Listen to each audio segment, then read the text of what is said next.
This is VOA Africa.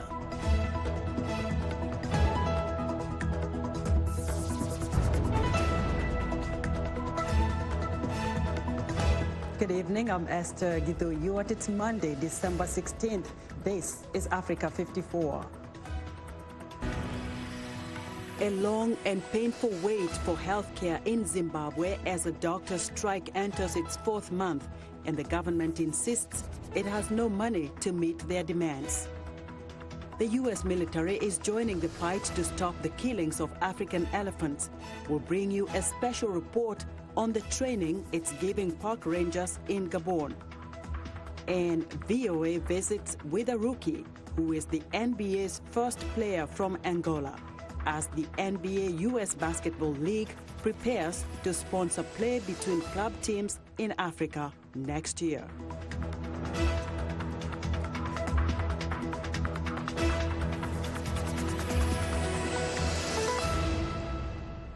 We'll bring you those stories, but first to Zimbabwe, where a prolonged doctor strike over salaries and poor working conditions has left patients desperate. They are now streaming to church-run mission hospitals for much-needed health care. One of those is Karanda Mission Hospital, about 200 kilometers north of the capital, Harare, and it is overwhelmed by patients seeking treatment. Columbus Mavunga reports from the town of Mount Darwin. Patients from all over Zimbabwe are flooding Karanda Mission Hospital in Mount Darwin near the border with Mozambique. They began coming to this hospital founded by the Evangelical Church after doctors at state hospitals went on strike in September. Some have traveled hundreds of kilometers after being turned away by state hospitals. I wasn't treated because of the doctor's strike, so I came here in November, but I have not yet been helped. The place is flooded. I was told I would be attended to on November 29, but they said they had more urgent cases, so I was told to come back this week. If I do not get treated now, they said it'll be in January. Canadian Dr. Paul Thistle is head of Karanda Mission Hospital. He says their patient numbers have more than doubled in the last 2 months. And that's what stresses on our human resources, our nurses, our doctors, plus our physical resources and medicines and surgical supplies. So Karanda is seen as perhaps the port of last hope for some people who have failed to access services elsewhere in the country. As you can see by the queues, some people may wait 2 or 3 days to get seen by a doctor, but we do our best with what we have. The wait for health care can take days or even weeks, so patients who have traveled here for treatment have few options. Zimbabwean doctors say they cannot survive with low salaries and poor working conditions, while the government says it has no money to meet their demands. The World Health Organization hopes doctors and the government can soon negotiate a solution. I'm very worried that the most vulnerable will not be able to access the care they need. We have been following the discussions, the dialogue, and we are hopeful that a consensus will be reached and the health workers can be back on duty within the shortest time possible, because the poor and the most vulnerable are the ones most affected by this impasse. Meanwhile, medical aid groups such as the Karanda Mission Hospital are doing what they can as patients wait for health care. Columbus Mavunga for VOA News, Mount Darwin, Zimbabwe. The United Nations' longest climate talks ever ended in Madrid Sunday, with countries agreeing to increase carbon-cutting commitments next year, but postponing clear-cut decisions in key areas. The countries failed to agree on clear targets, rules for carbon markets, or financing for poorer nations to adapt and respond to climate change. That adds pressure for next year when the 2015 Paris Climate Agreement begins to be implemented. But this is clearly not enough. The world is watching us and they are waiting for concrete solutions, bigger solutions from us, so we are not satisfied. The agreements achieved by the parts are not enough to face the urgency of the climate crisis. We still don't have the consensus to increase the ambitious levels that we need. Before finishing, I want to make a call to the world, strong and clear, to strengthen political will and accelerate climate action to the speed that the world needs. Critics accused several of the world's biggest polluters, including the United States, of blocking progress to address a growing climate crisis. The talks were backdropped by a series of alarming findings on the growing impact of climate change on oceans, forests, and glaciers, even as greenhouse gases continue to rise to record levels. As the talks overshot their Friday deadline, frustrated activists dumped manure outside the conference center. The environmental group World Wildlife Fund accused a number of big polluters of holding the talks hostage, saying their position sharply contrasted with science, real-life evidence, and rising calls for the street for climate action, especially from young people. Now, the United Nations Refugee Agency is holding a first-ever forum in an effort to drum up international support for tens of millions of people displaced by war, poverty, repression, and other factors. The Global Refugee Forum, taking place Monday through Wednesday this week in Geneva, will seek to gather leaders from governments, businesses, and civil society to work together to find solutions for the more than 70 million people displaced in their home country and abroad. VOA's Ladza Hoke has more. Most displaced people remain in their own country, but about 25 million have fled across borders. The country that hosts the most refugees, about 3.5 million, is Turkey. Turkish President Recep Tayyip Erdogan is among political and other leaders attending the forum in Geneva. We're, of course, delighted that President Erdogan is coming to this conference, and his leadership is going to be very important. As the war in Syria winds down, many Syrians are returning home, even if it's not safe to do so. Tens of thousands of displaced people are actually returning to areas they believe are safe in order to rebuild their lives, to get back to their properties and their homes and see what's left of the opportunities for education and so on. The 8 years of civil war in Syria have displaced 13 million people. 40 years of war in Afghanistan have made the country's displaced people the longest dispossessed population in the world. Some people are looking for better economic opportunities, and others, however, and I was there, as you know, you remember, others are there, are fleeing because of the horrifying violence that is perpetrated against them. The governments of Turkey, Jordan, Lebanon, Pakistan, and Germany, as well as other countries that host large numbers of migrants, are under pressure to force their return. Migration was one of the issues driving Britain to leave the European Union. The U.S. administration has imposed tough border controls to stop the flow of migrants, including separating children from their parents and deportations. The UN High Commissioner for Refugees says such issues should be resolved at an international level. For people that arrive in the United States, we're advocating that those who seek asylum be given a fair hearing there in the United States, that children are not separated from their families, and that if there is any help that we can provide to the U.S. administration in dealing with this matter, we're ready to do it. About 3,000 people, including heads of state and government ministers, are attending the UN forum to discuss the troubles in countries such as Syria, Afghanistan, Myanmar, Somalia, South Sudan, and Venezuela that have caused millions of people to flee their homelands. Zlatica Hoke, VOA News, Washington. To Central Africa now, where authorities in the Democratic Republic of Congo say suspected Islamist militiamen killed at least 22 people over the weekend in eastern DRC. Richard Kibanzanga, the deputy administrator of Beni territory, told reporters he had counted 22 bodies on Sunday in the villages of Baoba and Ntobi. The surge in violence has led to deadly protests against the army and the UN peacekeepers for failing to protect them.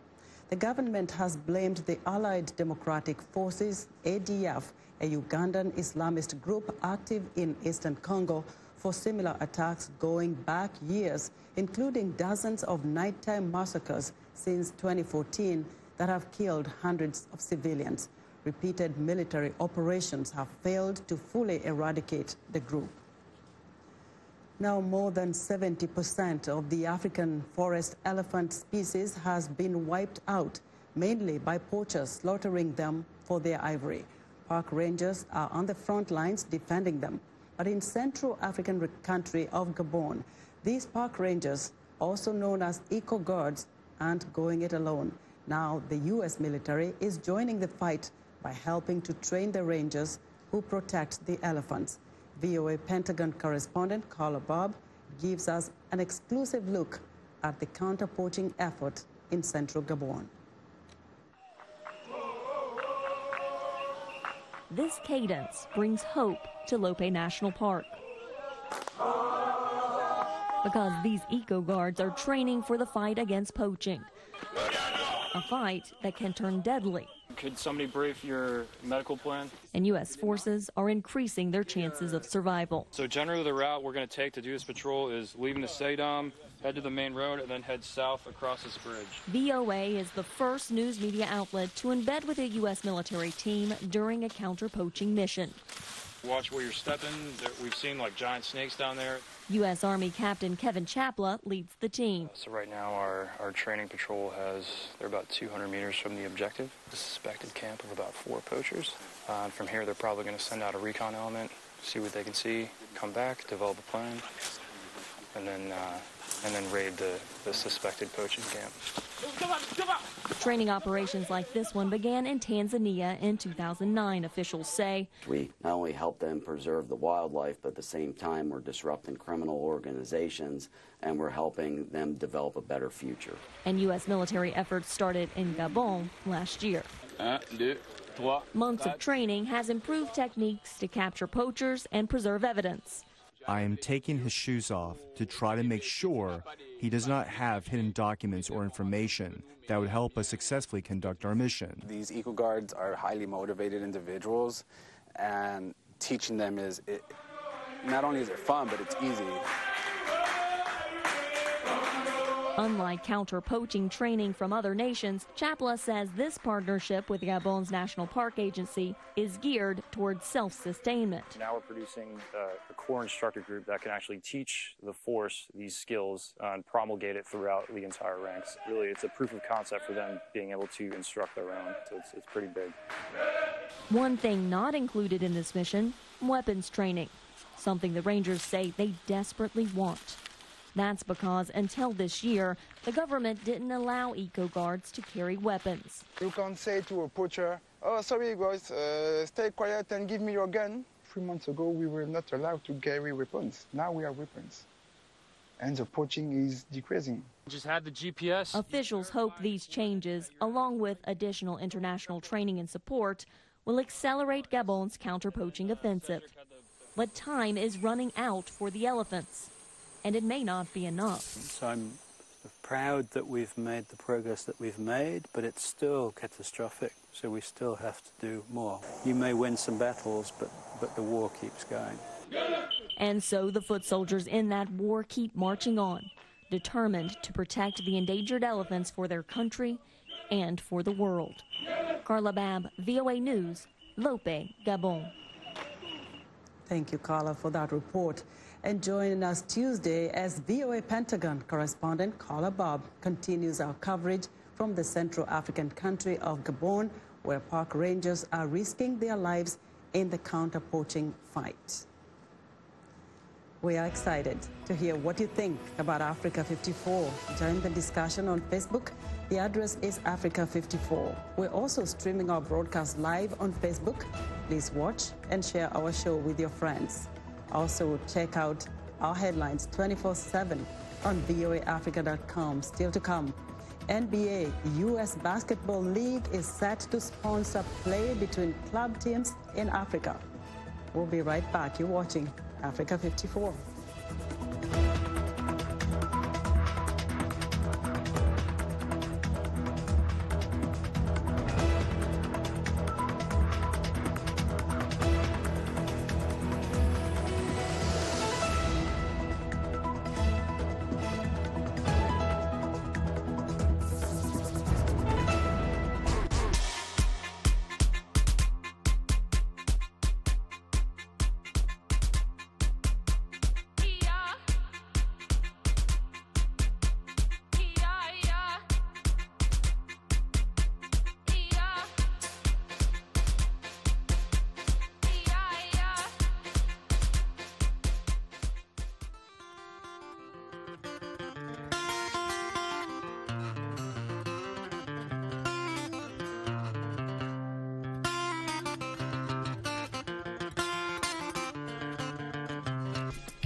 The leaders of the 5 Sahel countries, known as G5 Sahel, on Sunday visited the graves of 71 Niger soldiers killed in the western town of Enait days earlier in the worst jihadist attack on security forces in Niger in memory.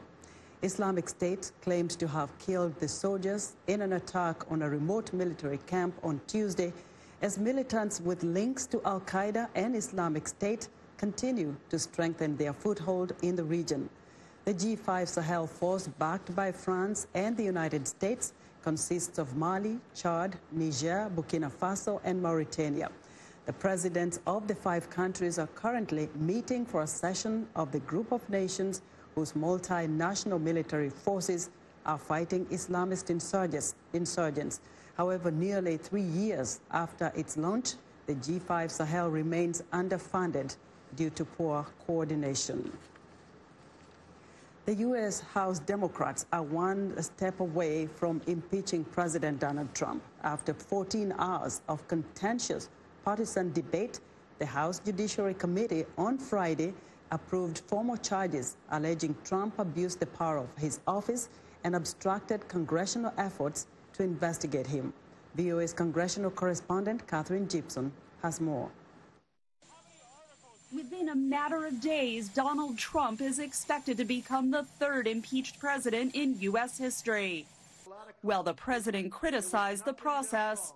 To use the power of impeachment on this nonsense is an embarrassment to this country. The Democrats' majority in the U.S. House all but assures approval of 2 articles of impeachment, requiring a trial in the U.S. Senate early next year. This is the articles that we wrote? In run-up to their final action on the House floor, Democratic lawmakers once again argued Trump should be removed from office for leveraging U.S. aid to Ukraine for his own personal political interests. What is the risk if we do not act? Over the past 94 days since the House investigation began, indeed over the last 3 years, one indisputable truth has emerged. If we do not respond to President Trump's abuses of power, the abuses will continue. We cannot rely on an election to solve our problems when the president threatens the very integrity of that election. But Republicans argue that the president's July 25th phone call with Ukrainian President Volodymyr Zelensky was an attempt to address corruption in Ukraine, not enhance Trump's political standing at home. And they insist the Democrats were always looking to impeach Trump. They predetermined they were going to do it, and they did it, come hell or high water. They had no proof, no evidence, no crime, but they went ahead anyway, and they're tearing the country apart. Historically, presidential impeachments have divided the country. While not quite half the country currently supports impeaching Trump, Democrats argue public opinion is on their side. The public thinks that they should be determining who the president of the United States is, not some foreign power. They think that no one is above the law. We think, and say do they, that the president should be held accountable. Abuse of power, obstruction of Congress. Even though the trial in the Republican-controlled Senate is expected to acquit Trump, keeping him in office, Republicans say the impeachment will have worldwide consequences for American diplomacy. That the president had to release the transcripts of that phone call to the world. That has weakened the office of a president, whoever holds that office in the future. That what world leader will actually share the real understanding and truth and build a relationship with the leader of the free world and fear that their phone call would be released to the rest of the world? Lawmakers fast approaching a rare milestone in the political history of the United States. The question now is on Article 1 of the resolution, impeaching President Donald J. Trump for abusing his powers. Catherine Gibson, VOA News, Capitol Hill.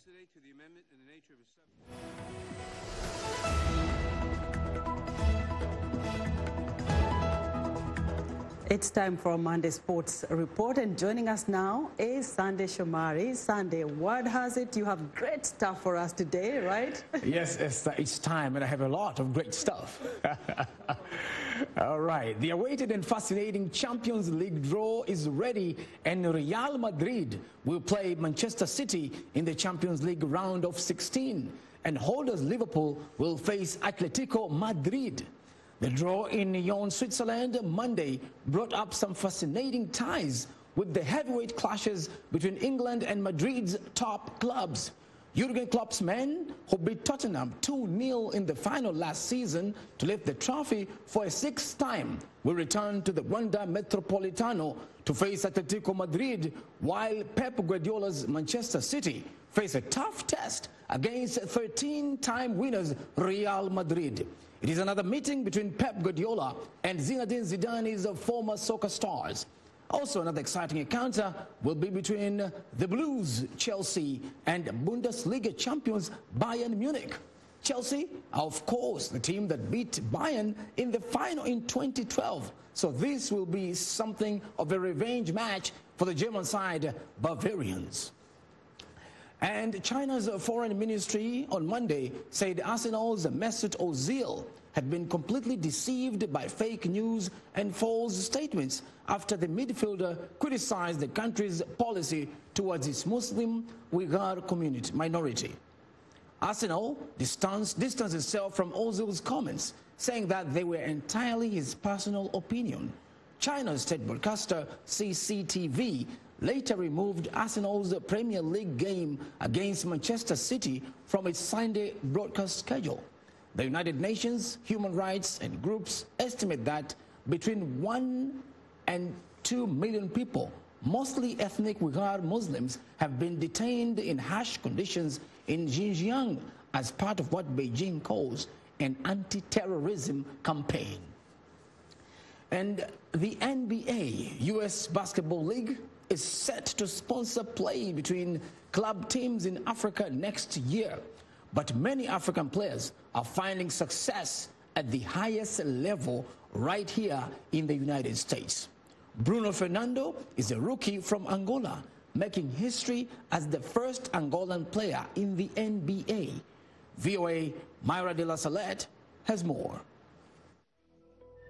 Atlanta is a vibrant city where sports are a big part of life. From college and professional football to professional basketball, where the Atlanta Hawks this season welcomed Angolan rookie Bruno Fernando. The 21-year-old forward is the first Angolan to play in the NBA.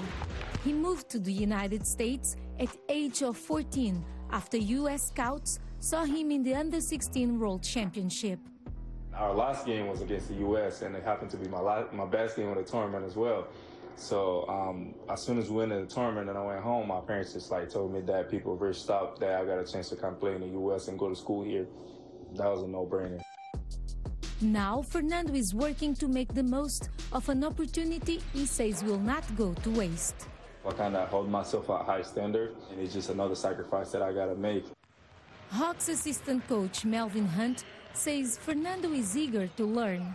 He's like a sponge, and it's all new, and he just soaks up everything that we put out there. So we're having a good time trying to teach him a little bit of everything, and not just basketball, just stuff off the court, on the court, after the game, before the game. It's been a lot of fun.